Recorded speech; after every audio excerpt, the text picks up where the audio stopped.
Hello YouTube, happy Sunday. It's Sunday, April 14th at the time I'm making this video. It's just before 11 a.m. I'm in my neighborhood out taking a walk. It's a beautiful, beautiful morning here in Tulsa, Oklahoma, and wanted to make a video day 14, actually day 10 through 14, since I missed a few days of posting a video. Day 10 through 14, the Good Life Challenge, the April Good Life Challenge. I'm doing a 30-day challenge, April challenge this month, and I invite you to participate and join me. There's nothing official. You don't have to sign up. You don't have to pay anything.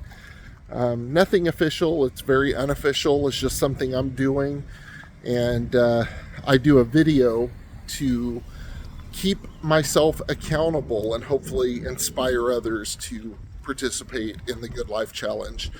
So first off, I want to say thank you for watching my videos, and if you're a subscriber, thank you for subscribing. If you're not a subscriber, I invite you to hit that subscribe button. It would really help my channel, and it costs you nothing, and you can always unsubscribe if you don't like the channel, but I would really appreciate it. We're growing.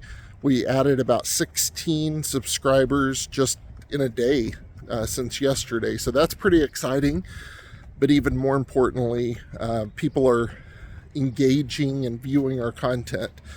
We've had about 200,000 views, over 200,000 views since I started the channel, which if you do the math, it's about 600 views per subscriber.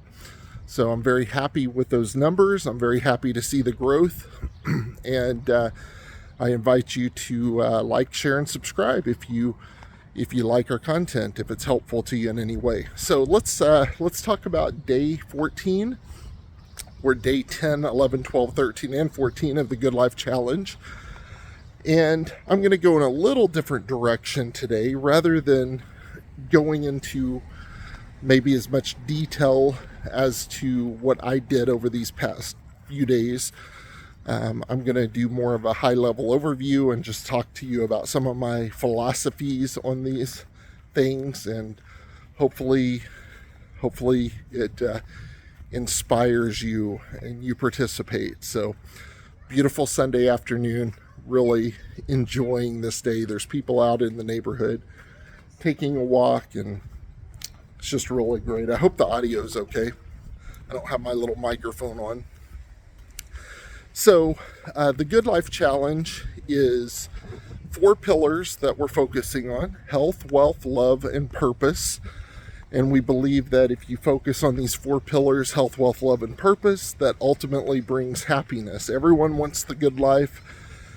Everyone wants happiness, and that's our focus, the good life. That's what we want. And I personally believe that the good life is a combination of health, wealth, love, and purpose. I believe that if you focus on, a lot of people focus on one area. Maybe they're very good with their health and they're in great condition, and they focus a lot on their health, but they don't have the wealth part down. They're not focused at all on earning money, earning an income, or other parts of wealth. Then that's not, ultimately you're not going to be happy. You might be happy with your health, but which is very important, by the way, but it actually takes money, and takes money to maintain your health and have good health. So again, if you're just focused on the wealth, there's a lot of people, especially here in the US where I live, they're focused on money, making money, earning money, and that's very commendable, very great. But if that's all you're focused on and you neglect your health, what good is money? What good is money if you're not in good health? So it's all very important. And I want to say too, I don't think I have it all figured out, and that's not what this is about. In fact, I'll tell you, I don't have it all figured out. And I'm on a journey just like everyone, just like you. So I'm not here to act like I have it all figured out or have all the answers. I certainly don't. And I'm just sharing with you my journey, and hopefully something that I do or say helps you. Hopefully that's the goal. And if it helps someone, that's why I'm doing this. I'm doing it to help and inspire, and also to keep myself accountable. So let's talk about the good life, health, wealth, love, and purpose. So on the health front, what I'm focused on through the month of April is my working out and how I'm eating. I haven't been perfect on this.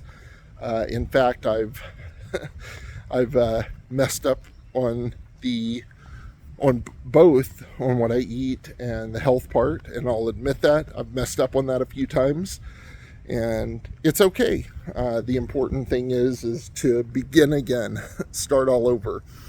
So, not beat yourself up too much, but really just know that you can start all over. It's not a big deal. So the things that I'm doing on the health front is this is my plan. Again, I am not an expert. I'm not even recommending this. I'm just telling you what I'm doing. So you can comment, and if you don't like it, that's okay. I'm not trying to debate it or say this is the best way to do things. This is just what I've chosen to do for myself. So I am spending 3 days a week, Monday, Wednesday, Friday. I'm going to my local gym, Vasa Fitness, here in Tulsa, and I am focused on lifting weight. I think lifting weights is important to get our bodies stronger. So Monday, Wednesday, Friday, I like that schedule. I like every other day. Gives your muscles a chance to relax and rejuvenate and recoup. So 3 days a week. Some might say do it more. Some might say I'm not doing it enough. Whatever. That's what I'm doing right now. So Monday, Wednesday, Friday, I'm focused on weight lifting heavy weights. Then 3 days a week, Sunday, Tuesday, and Thursday, I am going for a walk and or run. So right now I'm doing a walk. It's Sunday morning, and I am making this video. So 6 days a week I'm doing some type of workout.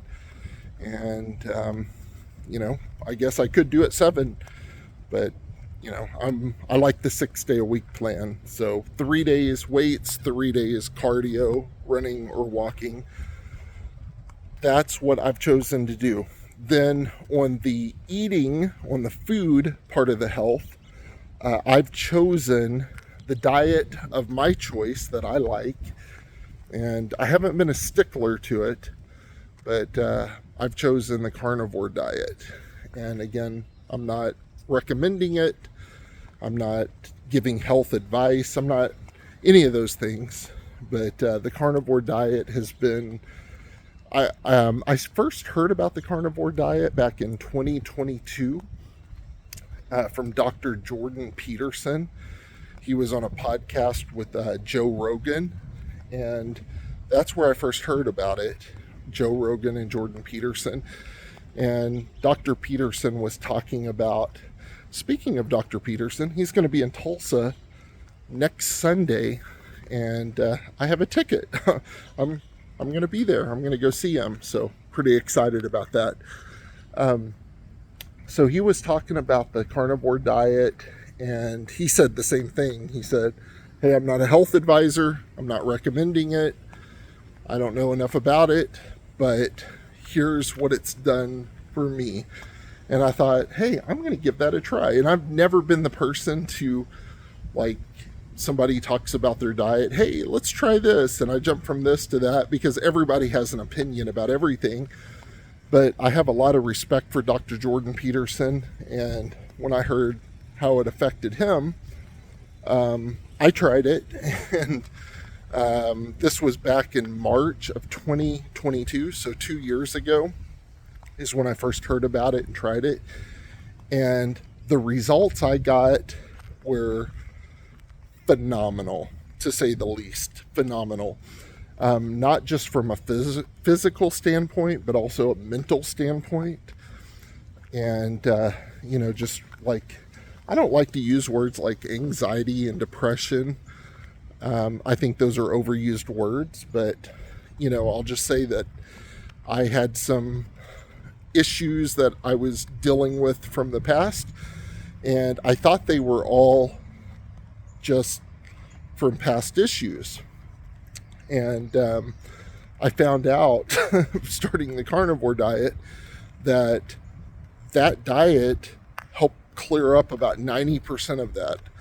Mentally, I felt about 90% better, 95% better. So I think a lot of stuff that we deal with mentally, and again, caveat, this is just my opinion, but I think a lot of things that we deal with are more food related, more nutrition related than we think.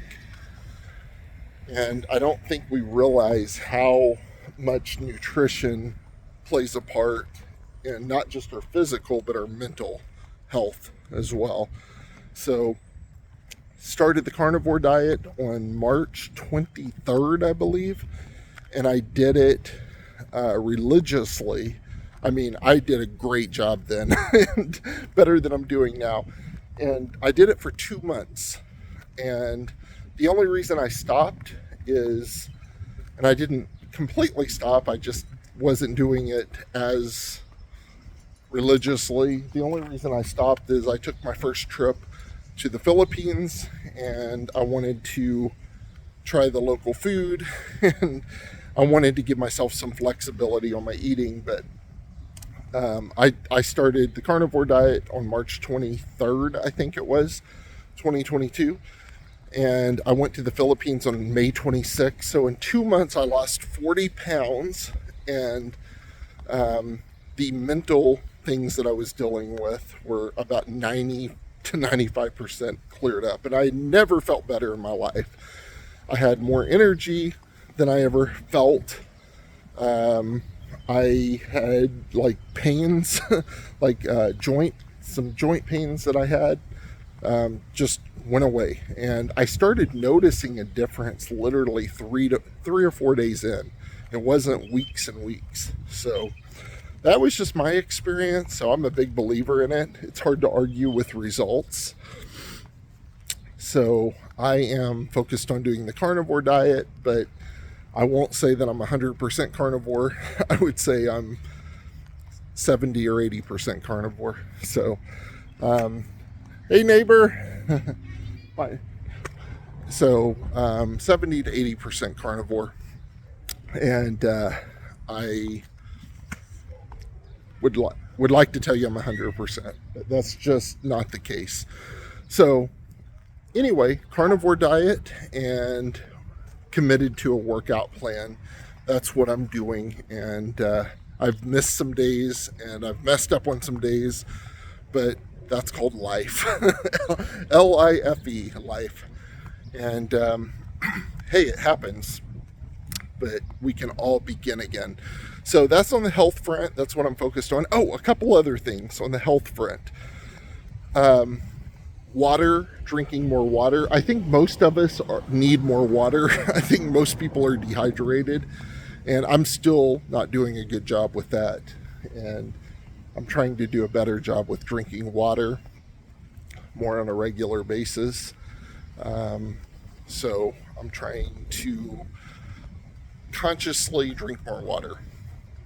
And one of the biggest health things that I think that isn't really talked about a whole lot is sleep. And I know we're all different. We're all wired different. I think that, you can't say that everybody is the same and needs the same amount of sleep.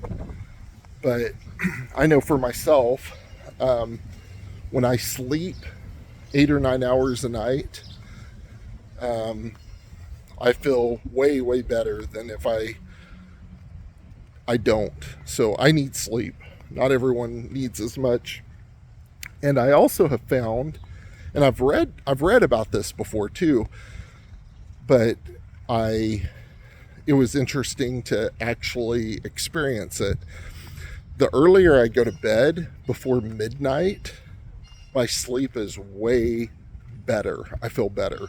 Even if it's equal, even if I get the equal number of hours of sleep. In other words, let's say I go to bed at midnight and I get up at 8, that's 8 hours.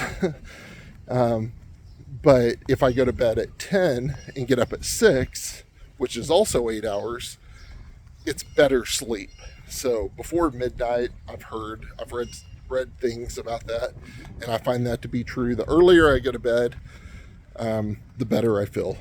So that's just me. Maybe that's not you. Maybe you're fine without doing that, but I'm giving you my experience. So health is really important, and we all need to focus more on our health and make sure that we're taking care of ourselves, because we only have one body.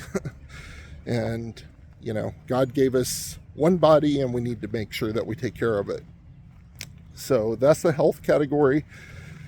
The wealth category, there's a couple different aspects to wealth. Obviously, there's making money and there's keeping money, which are two different things. So, and growing money, that's another aspect. So we all, unless you're independently wealthy, which I am not, we all have a job, a job, and we need to find ways to earn an income or multiple incomes. I'm actually working a couple jobs right now, and that's okay. I like work. Work is not a 4-letter word. I mean, technically it is, but that's supposed to be a little bit funny. So there's a saying, Dave Ramsey says, there's a great place to go when you're broke, to work. So I'm a big believer in earning an income and doing whatever you can to earn an income. And we all need to find ways to increase our income too. So, and sometimes that's temporary. Sometimes you're working a couple jobs temporary. I'm doing a couple things right now to increase my income while my business is getting back on a good level. So make sure that you're, as you're doing that every day you're doing something to generate revenue, whatever that is. What am I doing today to generate revenue? So that's been one of my focuses. So on the wealth front, there's income, generating revenue, but then there's also, keeping part of your revenue. A lot of people that don't understand finances think that they just need to earn more money. And most people do need to earn more money, but you can earn a huge amount of money, because a lot of people do, and still be broke. Just because you make a lot of money doesn't mean that you're rich. There's people that earn, you pick the number, $100,000 a year, $1 million a year, $5 million a year, whatever number you think is a big number. There's people that earn that much and they're broke. How is that possible? How can you earn $1 million a year, or 5 million, or 100,000 and be broke? Because if you earn 100,000 and you spend 100,000, you're broke. But if you earn, half that much, if you earn that much and you're only spending half of it, or 70% of it, and you're saving or investing part of it, then your money will grow. So we all need to find a way to save and invest and make our money grow. This is not an investment channel, and I'm certainly not going to give you investment advice. I am not a financial advisor, but I have learned a thing or two. over the years about money management, and I would say I've done a pretty good job, a decent job. I'm debt free. I have no debt, and I don't have a car payment. I own my house, so we're all in a different area of life. But what I would say is you need to track your expenses. You need to look at what comes in every month and what's going out, and really create a budget. And a lot of people hate that word, a budget. They think that a budget is restricting. But if you change your mindset on it and look at it in a different way, a different perspective, instead of thinking about it being restricting, think of it just the opposite, that it gives you freedom because you're in control of your money. Think of it that way. And all a budget is, and I think Dave also said this, all a budget is you every month intentionally, on purpose, telling your money where to go instead of wondering where it went. Most people wonder where their money went. A lot of people make a lot of money, but they have nothing to show for it. And they're like, what happened? Well, what happened is you have a $600 a month car payment. What happened is you fill in the blank. You went to the mall too many times, And by the way, there's nothing wrong with having a nice car. There's nothing wrong with having a Louis Vuitton or a Rolex or anything that you like or want. Nothing wrong with those things at all. But my advice on that is only buy those things when you can pay cash. And my second piece of advice, not only should you be able to pay cash, but it needs to be where it doesn't change your life to spend that cash. Some people might have the cash to buy something, but it's a big portion of the cash they have on hand. So that's not good. But if it's, if you have the cash and you want something, you want to buy something, and it doesn't affect you, it's such a small percentage of the money that you have or your net worth, buy it, enjoy it. There's nothing wrong with that at all if that's what you want to do. Now, we're all different. I just had a conversation with somebody this morning about this. We all have different things that we like and enjoy. For me personally, I like freedom of movement. I would rather than having a brand new car, I would rather have freedom of movement, meaning I can, if I want to jump on an airplane and go to Las Vegas for dinner or whatever, if I want to go somewhere, I can just go and it's not an issue. So that's more important to me than just having stuff. But again, either is okay. There's not a right or wrong. It's just what you desire, what you want. But you need to make sure you're earning an income and that you're saving and investing. And the last thing I'll say about that, I think, is you need to have, there's a couple types of savings. You need to have at least one saving that is not necessarily an investment. It's not something that is making you a lot of money, but it's just really easy to get to. Not too easy to get to because you might buy a Rolex or a Louis Vuitton. But, we call that an emergency fund. And with that, you should have 3 to 6 months worth of savings for an emergency. Why? Because emergencies happen, life happens. So it's a great idea to put some money back every month for an emergency. And then over and above your emergency fund, then that's when you want to start investing and, trying to grow your money. Because if all you do is put money back in a savings account, which is better than nothing, by the way, But if you just put it in a savings account or put it in a cookie jar or something like that, not only are you not making money on that, not only is it not growing, you're actually losing money every year to what's called inflation. We won't talk a lot about that because, again, that's not what this channel's about. But you want to grow. You want to figure out ways to grow your money. That could be from using some money to start a business. That could be the stock market. It could be real estate. It could be a lot of different things. And but here's one piece of advice I would give you on investing. Don't do anything until you understand it. Don't just do an investment because somebody with a slick sales pitch, tries to get you to do an investment. Make sure that you understand what you're investing in. And, before you, human auction. Okay.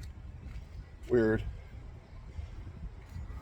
I was looking at one of my neighbor's houses that has some kind of weird sign on it. I'm not sure what that's all about, but you want to grow your money. You want to find ways to grow your money and think long term. Most people just think short term. They get money. Hey, let's go have fun. And again, nothing wrong with that.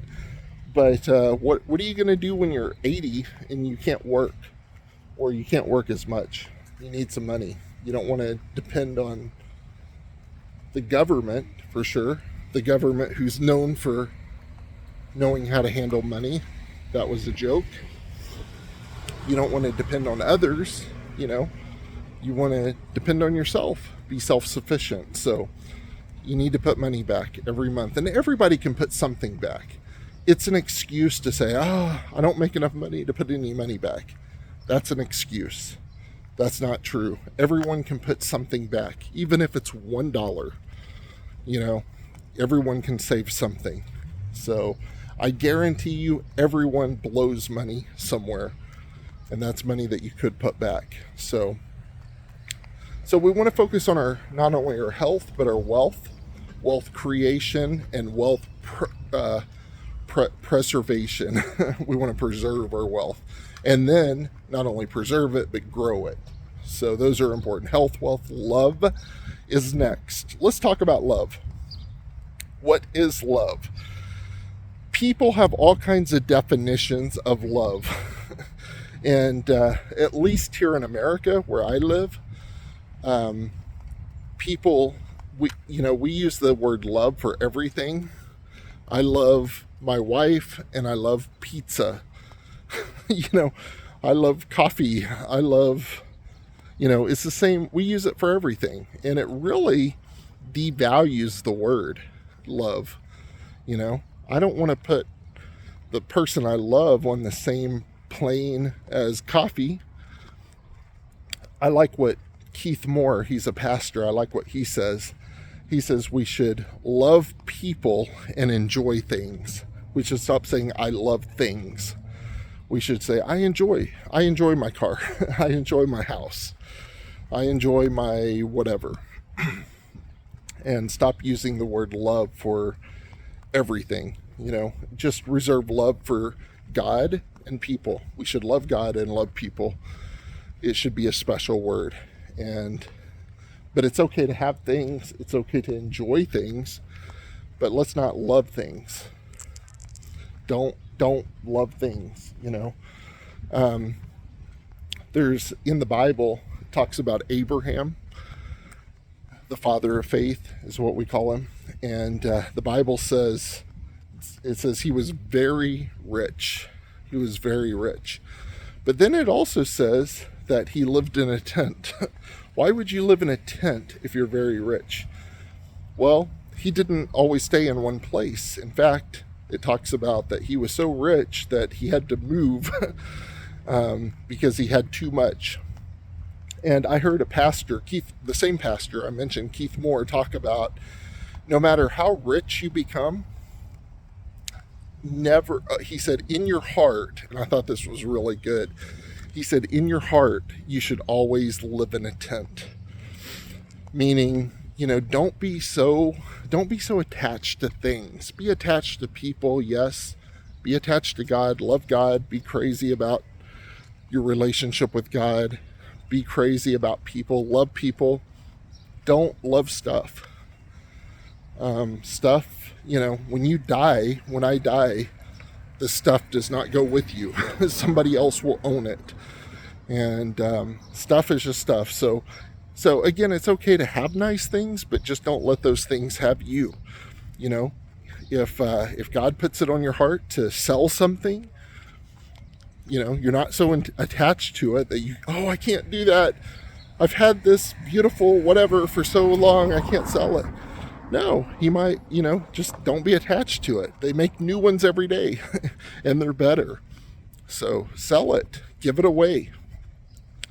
Let's not be attached to things. Let's love God and love people. So going back to what is love, the best definition that I've ever heard of love, and this has stuck with me, I heard this years ago, and I think it's absolutely the best definition I ever heard, it was Doug Jones. He's a preacher.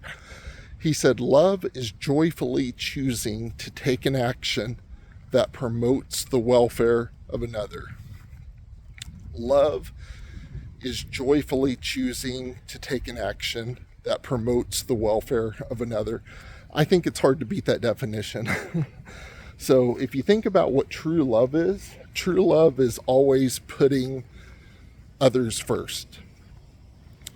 And it's taking an action to promote the welfare of another. So, not to be preaching on this channel, but if you think about what did Jesus do for us when he died on the cross? He chose to take an action that promoted the welfare of another, of many others, in fact, of the whole world. So, love is the most important out of everything we talk about, out of everything we do. What if you're healthy and wealthy, but you have no love and no one loves you? I don't want that life, man. I don't want that life. So let's love other people. Let's make sure that we show love, we give love, and we help people. So love is joyfully choosing to take an action that promotes the welfare of another. Most people, when they talk about love, most people love in a selfish way. And we all have done it. I'm not judging anyone. I've done it. We all have done it.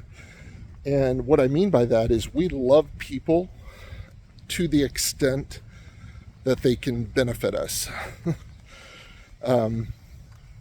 So, a lot of people love their job to the extent that that job can benefit them. They love their spouse to the extent that that spouse can benefit them. But that's not true love. That's selfish love. And that's why I say that we have our definitions messed up, in my opinion. So, love is the most important thing. In fact, God is love. God is love. So health, wealth, love. Then finally, we're on purpose. And we're 34 minutes into the video. I'm sorry for taking so long, but I hope it's helpful. If you're still with me, I appreciate it. Let's talk about purpose. What is my purpose? What is your purpose? We all have a purpose in life. God created us to live a life of purpose. I don't believe for one moment that we were put on earth to go to work for 60 years, 70 years, just to retire for 10 years and sit on a beach and die. I don't believe that for a moment. And I don't think that that's the good life. And I think our life is bigger than that. I think our purpose is bigger than that. That's not to say that we don't have mundane things that we do. We all do. We all have work. I have laundry this afternoon. We all have things that we have to do that are mundane, that are just life. And that's part of life. But our bigger picture, that was a stick that I stepped on. The big picture is we have a purpose, and our purpose should always be bigger than us. What is our purpose? You may not know exactly. Some of you know specifically what you're called to do, what your purpose is, and some don't. And if you don't, it's okay. Don't be hard on yourself. But even if you don't know specifically what you're called to do, if God hasn't given you a very clear, go here, do this, we know generally. And the Bible says that the steps of the righteous are ordered of the Lord. So if you have a relationship with God and you're taking steps, He'll lead you in the right direction. You may not know what step is the next step.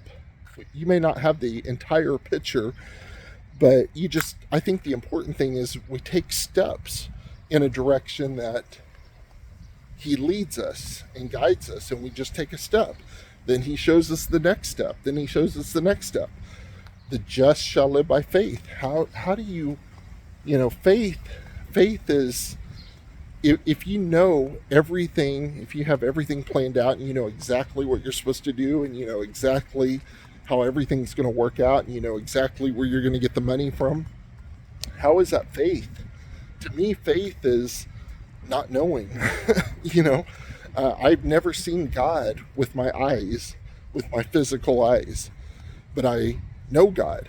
I have a relationship with God. I believe in God. And that's faith. Part of that is faith, because it takes faith to believe in something that you haven't necessarily seen with your physical eyes. So take steps in a direction. I touched on this in one of my videos, but I'll talk about it again. I believe that my purpose is to love and help people and to show them Jesus. So how does that play out? Because that's pretty broad. That can go in a lot of different directions. Well, I think you think about how God wired you. How did God make you? How did God make me? The Bible says that we are fearfully and wonderfully made. I always joke and say some people were more fearfully than wonderfully, but we won't talk about that. It's a joke, but we're fearfully and wonderfully made. So if we're fearfully and wonderfully made, that means that we can hear from God. God made us. We're His children. If you've accepted Him, we can hear from Him. We can follow Him. And He has given us a purpose. So God has wired me in such a way that I can talk. I'm not afraid to talk. I'm not afraid of a camera.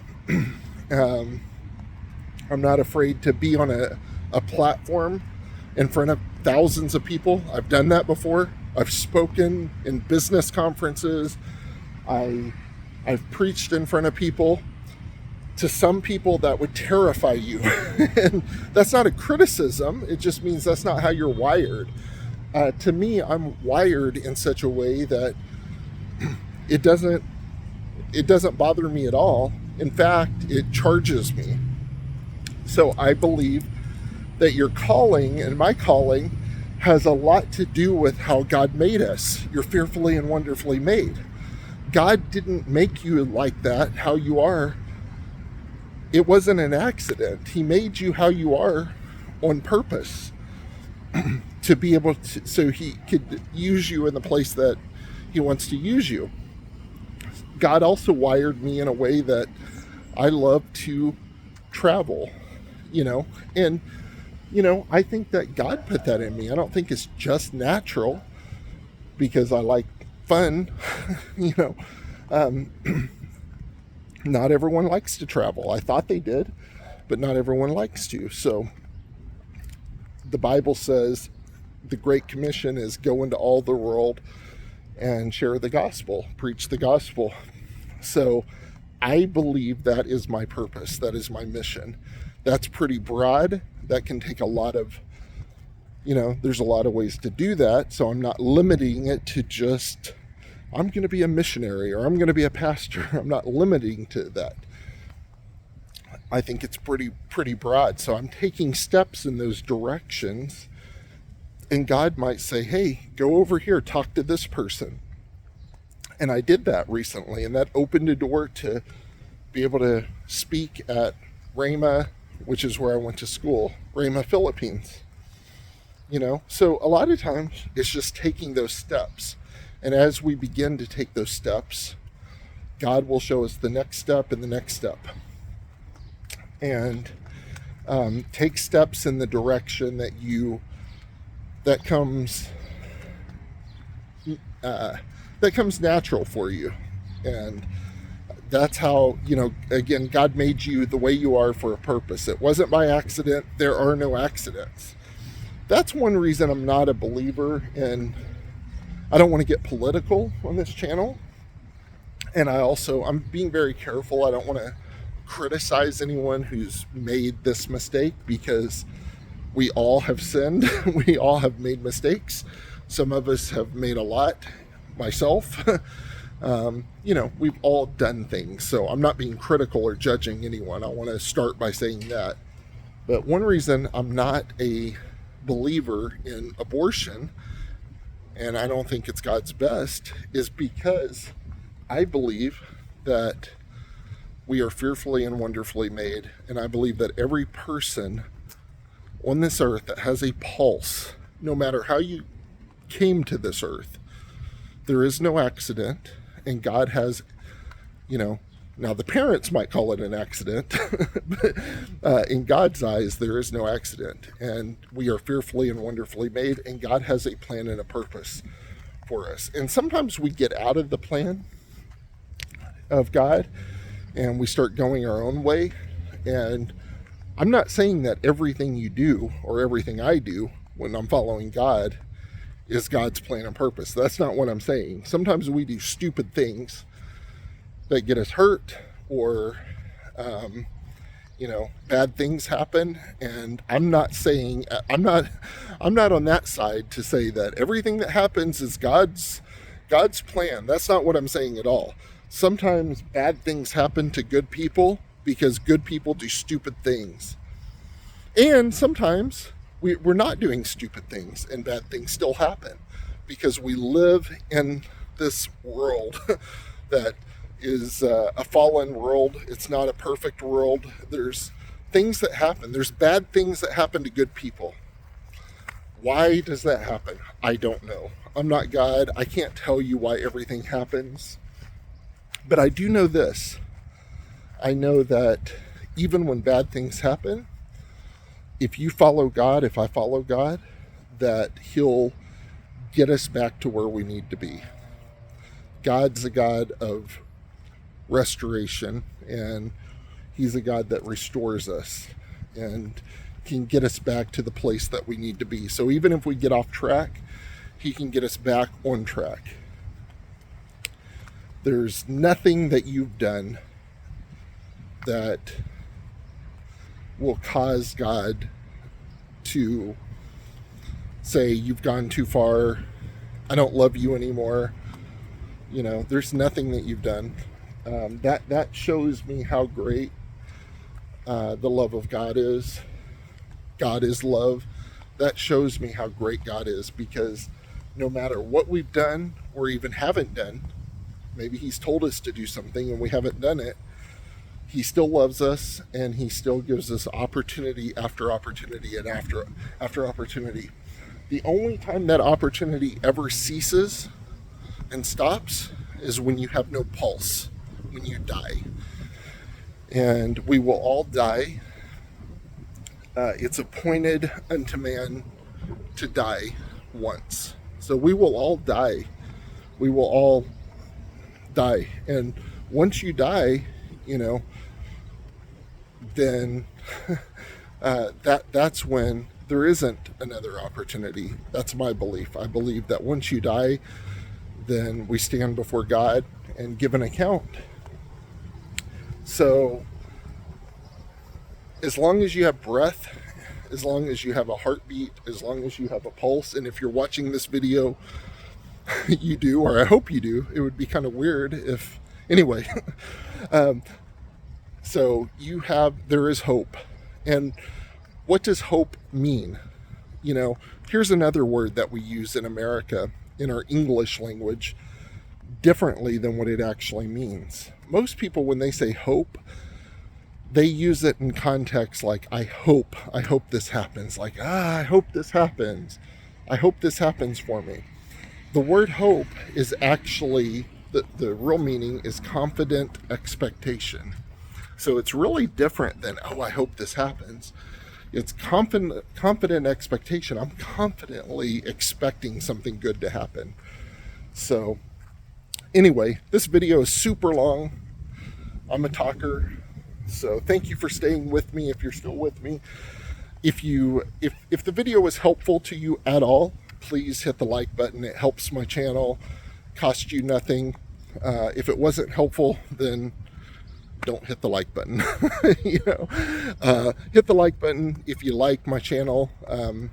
I would really be honored and appreciate it if you would hit the subscribe button. We have a goal to hit 1,000 by May 26th, which is in a little over a month. We'll see if we hit that goal. And please like, share, and subscribe. And you matter. Life matters. Follow God. Let's walk with God. And when we make a mistake, when we sin, when we do anything, just know that God's not mad at you. He loves you. You're fearfully and wonderfully made. He's not mad at you. He wants you to come back to him. So follow God. If I can help you in any way, if you have any questions about anything I've talked about, or relationship with God, or anything, feel free to reach out to me. My email is in my YouTube, and it's thegoodlifejeremy@gmail.com is my email. Thegoodlifejeremy@gmail.com. Thanks again for watching. Have a great day. God bless.